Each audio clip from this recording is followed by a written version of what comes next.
wabarakatuh. Alhamdulillahilladzi arsala rasulahu bil huda wa dinil haqqi yudhhirahu 'ala ad-dini kullihi wa kafa billahi shahida. Alhamdulillahilladzi anzala 'ala 'abdihil kitaba wa lam yaj'al lahu 'iwajan qayyima. Asyhadu an la ilaha illallah wahdahu la syarika lah. Wa asyhadu anna sayyidana Muhammadan abduhu wa rasuluhu wa shafi'ul ladzi amma ba'd. Yang kita hormati bersama para tokoh-tokoh kita, para narasumber kita. Telah bersama kita Ketua Umum DDI Bapak Dr. Adian Husaini dan kemudian Wakil Ketua Dewan Pertimbangan MUI Bapak Kiai Haji Dr. Muhyiddin Junaidi, dan tadi perusahaan sahabat kita juga Bapak Dr. Yudi Latif yang pernah menjadi Ketua BPIP gitu ya, dan sampai hari ini masih bertanggung jawab untuk bagaimana agar BPIP ini tidak sebagaimana yang dikhawatirkan. Tentu juga kepada Dr. Jazuli Juwaini, Ketua Fraksi PKS dan seluruh keluarga besar Fraksi PKS dan para peserta webinar yang semuanya saya hormati. Alhamdulillahirrahmanirrahim.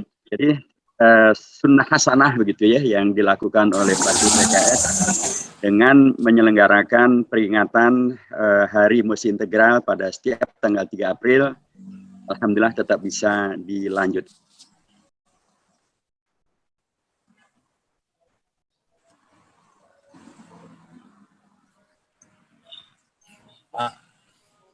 Sekalipun ini tahun kedua dilakukan, bahwa yang harus kita takuti bukanlah yang dari Wuhan itu, tapi Wuhannya yang sudah diingatkan oleh Dr. Muhammad Natsir. Jadi sudah 2 tahun ini ada COVID-19, tapi semangat PKS untuk memperingati Musi Integral, peran sejarah pada Dr. Muhammad Natsir untuk menghadirkan NKRI yang harga mati dan harga hidup, tadi Dr. Yudi Latif menyampaikan, itu tetap kita lakukan. Jadi ada Wuhan atau tidak ada Wuhan, ada COVID atau tidak ada COVID, maka PKS alhamdulillah dimudahkan oleh Allah melalui fraksinya, melalui pimpinannya Dr. Jazuli Juwaini untuk bisa menyelenggarakan acara yang sangat dipentingkan ini. Dan alhamdulillah semakin lama semakin banyak yang kemudian ikut ya membersamai PKS menyemarakkan dan mengingatkan kembali tentang peran yang luar biasa penting daripada Dr. Muhammad Natsir dengan hadirnya kembali NKRI. Beberapa tahun yang lalu kita di MPR juga bersama dengan rekan-rekan dari DDI, dari Persis, gitu ya, dari Hima Persis, menandatangani usulan yang tadi disampaikan oleh Bapak Dr. Muhyiddin Junaidi untuk menjadikan tanggal 3 April sebagai hari nasional, hari NKRI. Jadi jazakumullah khairan Dokter, kita tawar dulu khawatir ini karena memang al-arwah junudun mujannadah fama ta'arafa min atalaf gitu ya. Kita ketemu saja. Jadi tinggal bagaimana kita lanjutkan ini. Bahkan juga diusulkan agar kalau ada yang menjadikan bulan Juni adalah bulan Pancasila, maka wajar juga kalau kemudian kita jadikan bulan April bulan NKRI. Supaya dengan demikian maka semakin kokoh dan kuatlah relasi kita dengan NKRI dan dengan sosok yang menyelamatkan NKRI, menghadirkan kembali NKRI. Kita sangat bersyukur bahwa hari-hari ini semakin banyak gitu ya tokoh-tokoh yang membicarakan tentang Musi Integral, tentang Muhammad Natsir, tentang menjadi NKRI. Tadi juga Prof. Julia Siddiq menyampaikan dukungannya, kemudian tokoh-tokoh dari Dewan Dakwah Islamiyah yang sudah juga beberapa tahun yang lalu juga sudah melanjutkan, kawan-kawan dari Muhammadiyah, Dr. Muhyiddin Junaidi juga ada salah satu ketua PP Muhammadiyah, juga dari Universitas Muhammadiyah. Banyak yang kemudian semakin membicarakan dan mengingatkan kembali, dan secara khusus Dr. Adian Husaini, Ketua Umum DDI, yang secara khusus membuat tulisan yang sangat menarik ya, dan kemudian disebar kemana-mana dari Facebook beliau tentang jangan lupa tanggal 3 April adalah Hari Musi Integral, Hari NKRI. Alhamdulillah yang diingatkan oleh PKS kemudian sekarang menjadi arus yang terus menyebar kemana-mana, dan apalagi dengan Dr. Yudi Latif yang tadi memberikan pernyataan yang sangat luar biasa, mendasar, dan sekaligus juga amat sangat mencerahkan. Saya kira beliau juga akan kemudian bisa menyuarakan hal semacam ini, karena problema kita yang sering saya sebut bahwa di satu pihak selalu disebutkan tentang jas merah. Jangan sekali-kali melupakan sejarah. Tapi sejarah menjadi NKRI, sejarah Musi Integral, ini sering sekali dilupakan. Ya, kita bersyukur bahwa belakangan ada seorang kawan kita, Pak Ahmad Murjoko, yang membuat tesis tentang mosi integral. Ini juga buku yang sangat baik. Tapi secara umum ini belum menjadi arus besar ya, yang kemudian membuat dia bisa mendudukkan dengan baik benar posisi daripada NKRI, posisi daripada partai-partai Islam, posisi daripada DPR RIS atau DPR. Makanlah. Tadi kan Dr. Ketua Umum DDI kita menyampaikan DPR itu kafir gitu ya. Padahal melalui DPR RIS lah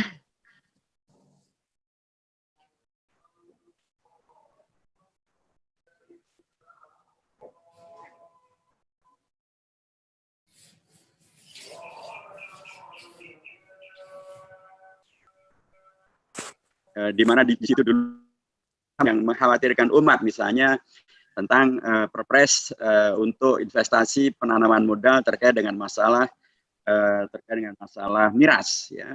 Memang ya jelas ada MUI di sana yang menolak, ada Muhammadiyah menolak, ada NU menolak, tapi juga DPR juga menolak, PKS juga menolak dengan tegas, dan alhamdulillah itu kemudian juga bisa dicabut. Misalnya juga tentang masalah yang tadi disebutkan oleh Dr. Muhyiddin Junaidi juga, oleh Dr. Adian Husseini juga, dan tadi juga diingatkan oleh Dr. Yudi Latif tentang peran untuk bagaimana dari seorang tokoh partai Islam di DPR, kemudian menjadi pejabat publik,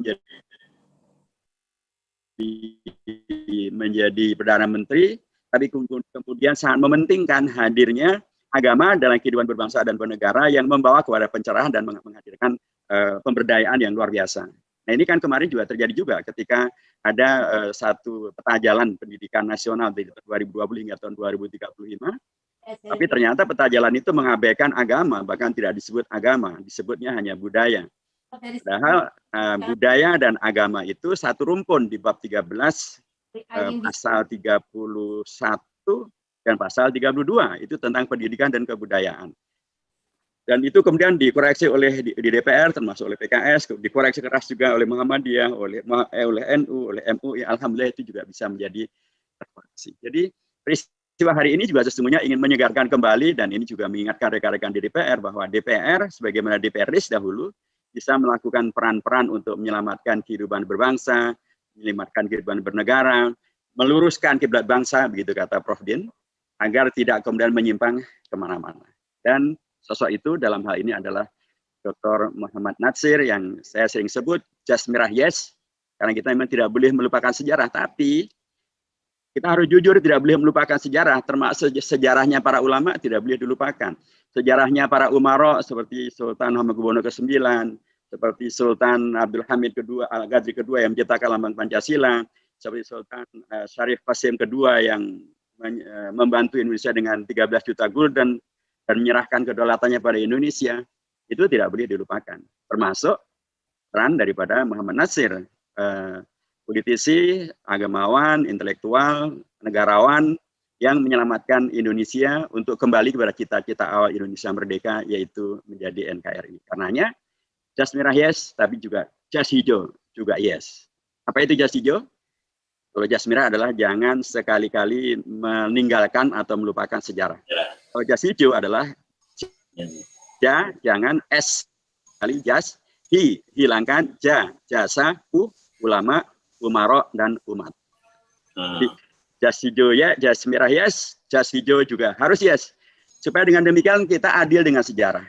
Supaya dengan demikian kita arif dengan sejarah dan bisa menghadirkan inspirasi dari sejarah itu untuk solusi bagi permasalahan-permasalahan kita yang ada pada zaman sekarang ini, agar bisa kita wariskan kepada generasi yang akan datang, mengisi Indonesia merdeka dengan cara yang sebaik-baiknya, sebagaimana dulu diwariskan dengan demikian amat sangat indah, demikian amat sangat negarawan, di tengah begitu banyak masalah, tapi mereka bisa bersama-sama. Itulah jas hijau. Jadi jas merah yes, jas hijau juga yes. Ya, jadi jas hijau memang dulu kawan-kawan dari NU yang mempopulerkan, tapi kemudian saya populerkan juga karena sesungguhnya hijau bukan hanya lambang NU, hijau juga lambang Muhammadiyah, hijau juga lambang Masyumi, hijau juga lambang Persis, hijau juga lambang PUI, begitu ya, dan karena hijau adalah lambangnya umat Islam pada tingkat yang menyeluruh. Nah, Bapak dan Ibu yang saya hormati, kali ini ketika PKS memperingati Musi integral tanggal 3 April. Saya katakan tadi ini adalah sudah periode kedua PKS memperingatinya, dulu periode 2014-2019 sudah diperingati, sekarang dilanjutkan lagi. Jazakumullah khair Dr. Jazuli Juwaini, dan mudah-mudahan akan terus berlanjut. Maka kita sesungguhnya juga sedang bertemu dengan hal yang penting untuk kita maknai. Dulu ketika Allahyarham Dr. Muhammad Natsir berani untuk kemudian menyampaikan sikapnya menghadirkan muasi integral, sesungguhnya kan tadi telah disinggung dengan sangat baik oleh para pembicara sebelumnya, beliau menampilkan bagaimana sesungguhnya politisi Muslim, politisi daripada partai Islam itu juga bisa diterima oleh politisi yang lain dan bahkan bisa menghadirkan kesepakatan untuk menyelamatkan Indonesia. Itulah Muhammad Natsir, jelas beliau dari partai Islam, dari Persis, dari ormasnya, kemudian beliau memimpin fraksi Partai Islam Masyumi, tapi beliau kemudian melihat bagaimana negara pada waktu itu dalam kondisi yang mengkhawatirkan. Bagaimana kondisi di negara-negara serikat gitu ya, sudah mulai goyah. Ada yang kemudian mulai terprovokasi untuk kemudian tetap membersamai agenda pecah belahnya Belanda dengan RIS. Tapi juga banyak yang kemudian mulai menyadari ini bermasalah, berbahaya, dan kemudian mulai menyatakan bergabung dengan RI. Kemudian terjadi kondisi ketidakamanan di daerah-daerah. Kemudian cita-cita Indonesia merdeka terkait dengan masalah kesejahteraan tidak tergarap.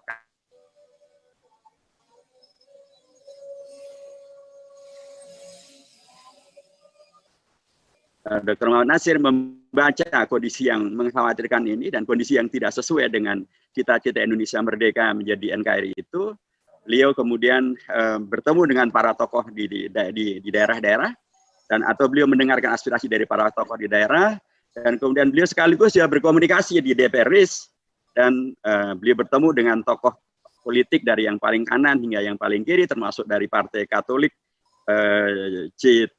Kasimo, dan dari Partai Protestan, Kristen Protestan W. Tambunan gitu, dan dia mendapatkan dukungan dari mereka dari 11 anggota DPR RIS untuk kemudian beliau mengajukan mosinya. Dan ketika beliau mengajukan mosi, beliau memang tidak secara spesifik bicara tentang Islam dan umat Islam, tapi beliau bicara tentang spesifik kekhawatiran beliau dan keprihatinan beliau tentang adanya konflik antara yang unilateralis dan antara yang federalis. Dan kemudian beliau mencoba untuk keluar dari konflik ini dan menghadirkan satu tesa yang baru, yaitu bahwa kita harus memperjuangkan cita-cita Indonesia merdeka. Dan cita-cita Indonesia merdeka jelas, yaitu menjadi NKRI. Nah, begitulah yang disepakati pada tanggal 18 Agustus tahun 1945. Dan dengan cara yang sangat smooth ini, didukung oleh anggota DPR dari latar belakang agama yang beragam-ragam, latar belakang politik beragam-ragam, pengenalan terhadap masalah yang ada di negara yang begitu luar biasa. Akhirnya beliau menyampaikan pidatonya dengan sangat gamblang dan diterima oleh pemerintah Indonesia. Dan kemudian agenda ini diambil oleh pemerintah Indonesia, oleh Bung Hatta dan beberapa tokoh yang lainnya. Kemudian dilanjutkan pada tanggal 19 Mei tahun 50 dari pihak RIS bertemu dengan pihak Republik Indonesia, dan kemudian disepakatilah NKRI sebagai solusi.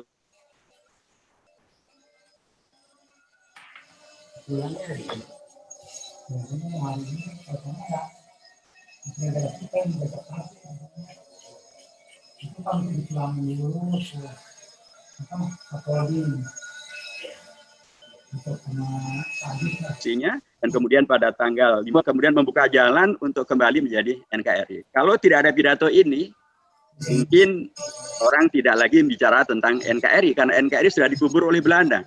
Yang ada waktu itu adalah RIS. Jadi cerita NKRI harga mati itu ya sudah nggak ada, karena NKRI sudah mati. Saya menjadi NKRI menjadi harga hidup karena dihidupkan oleh Muhammad Natsir dengan mosi integralnya. Jadi ini satu yang penting menurut saya, bahwa DPR, anggota DPR dari Partai Islam tetap juga bisa memberikan kontribusi yang sangat bagus bagi Indonesia, bagi menyelesaikan masalah di Indonesia, termasuk bagi permasalahan yang terkait dengan masalah terorisme maupun juga separatisme. Karena pada waktu itu ketika Muhammad Natsir menyampaikan mosi integralnya, Indonesia juga ancaman terkait dengan masalah terorisme itu juga ada, ancaman terkait dengan masalah separatisme juga ada. RMS melakukan pemberontakannya, dan sisa-sisa PKI Muso juga masih ada karena tidak dibubarkan, dan kemudian juga DITI juga masih tetap melakukan kegiatannya. Jadi kondisi-kondisi yang kemudian menghadirkan masalah terhadap integrasi dan NKRI itu juga memang real ada. Nah, Muhammad Natsir tidak kemudian mempatenkan gitu ya, Indonesia dalam kondisi yang bermasalah terus-menerus, konflik antara unilateralis dengan federalis misalnya, atau konflik dengan kelompok, atau mengambil jalan separatis, atau mengambil jalan komunis, atau mengambil jalan DTI. Bukan, beliau mengambil jalan cita-cita Indonesia merdeka, yaitu menjadi NKRI. Itulah yang kemudian disepakati oleh semuanya, dan dengan sendirinya juga terkoreksilah gerakan separatis dan gerakan DITI yang dikumandangkan baik di Sulawesi Selatan maupun di tempat yang lainnya. Ini menurut perlu kita korelasikan dengan zaman sekarang, di mana isu tentang terorisme atau terorisme muncul kembali, separatisme dalam nama KKB di Papua juga masih terjadi, belum lagi kemudian infiltrasi daripada kapal-kapal perang atau kapal-kapal yang lain, termasuk juga masuknya ya pesawat-pesawat asing ke Indonesia maupun kapal-kapal asing ke Indonesia, itu tentu membahayakan NKRI, termasuk juga hutang yang semakin membesar, tentu membahayakan kedaulatan ekonomi Indonesia, termasuk juga yang terjadi sekarang, jumlah penduduk miskin yang semakin membanyak akibat daripada COVID-19, ini tentu juga membahayakan kedaulatan ekonomi Indonesia, kadal faqru an yakuna kufran. Nah, dan semakin menyesakkan ketika pemerintah bukannya melalui Kemensos, bukannya kemudian melanjutkan program membantu masyarakat Indonesia yang menjadi korban COVID-19 dan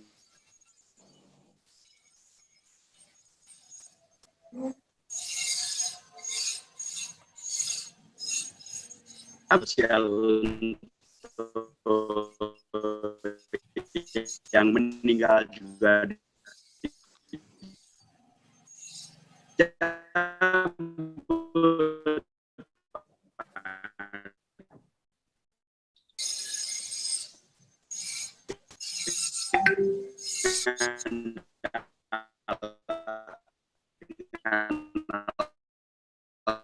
tidak ada anggaran, padahal asuransi Jiwasraya Indonesia miskin akibat dari COVID-19 yang menyatakan tidak ada anggaran. Itu tentu sangat ironis. Mesti integrasi kemudian mementingkan kembali pada cita-cita Indonesia merdeka, yaitu menjadi NKRI. Juga beliau mengingatkan tentang peran negara dan sosial bagi seluruh rakyat Indonesia. Inilah yang sekarang menjadi PR besar. Jadi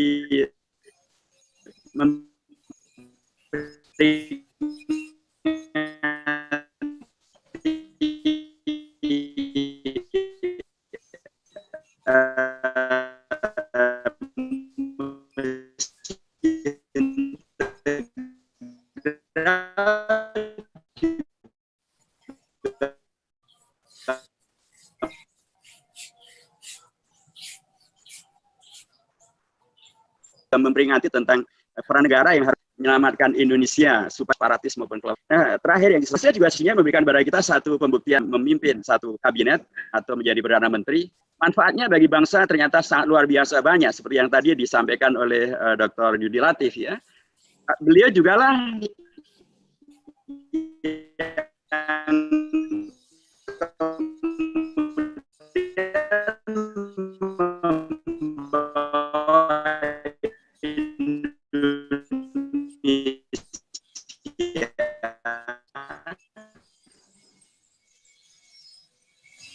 diakui oleh PBB.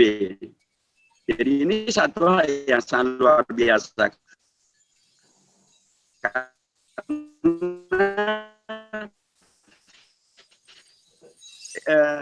Satu negara diterima oleh masyarakat dunia kalau dia Perdana Menteri lah pada tanggal bulan September kali diakui oleh PBB sebagai ini satu prestasi yang sangat diberi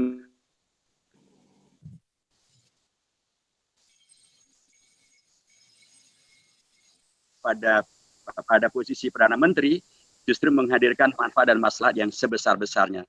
Ini yang penting menurut saya terus digaungkan sehingga bagi partai-partai Islam juga kemudian terdorong untuk memberikan manfaat yang seluas-luasnya bagi Indonesia, bahkan pengakuan internasional terhadap Indonesia, menghadirkan solusi terhadap permasalahan yang ada di bangsa ini, termasuk masalah separatisme, terorisme, dan lain sebagainya. Tapi juga di pihak yang lain menghadirkan pembuktian bahwa antara partai Islam dengan partai-partai yang lain bisa bersama-sama, bisa bekerja sama untuk kepentingan Indonesia, menyelamatkan Indonesia dari penjajahan Belanda, menyelamatkan Indonesia dari cabai-cabai dipecah belah, bahkan menyelamatkan Indonesia untuk diakui di tingkat dunia, menjadi anggota PBB, dan seterusnya. Saya kira demikian yang saya sampaikan. Terima kasih sekali lagi kepada fraksi PKS, dan mudah-mudahan bisa dilanjutkan terus dalam program-program kebangsaannya. Dan inilah bagian daripada kegiatan PKS untuk menyambut hari lahirnya PKS, Milad PKS, yang akan kita syukuri lagi nanti pada tanggal 20 April. Kemarin PKS sudah menggelar peristiwa atau kegiatan nasional Sekolah Etik Indonesia, diikuti oleh seluruh pimpinan PKS di seluruh Indonesia. Dan hari ini fraksi PKS melanjutkannya dengan menggelar tradisi tahunannya memperingati Hari Mosi Integral NKRI Harga Mati dan Harga Hidup, supaya kita semuanya bisa beramal soleh yang sebanyak-banyaknya, menghadirkan Indonesia bersama dengan tokoh-tokoh yang lain jadi negeri yang betul-betul sesuai dengan cita-cita Indonesia merdeka, jadi NKRI, dan karenanya merealisasikan juga cita-cita reformasi di mana kita semuanya ada di dalamnya. Barakallahu fikum. Assalamualaikum warahmatullahi wabarakatuh.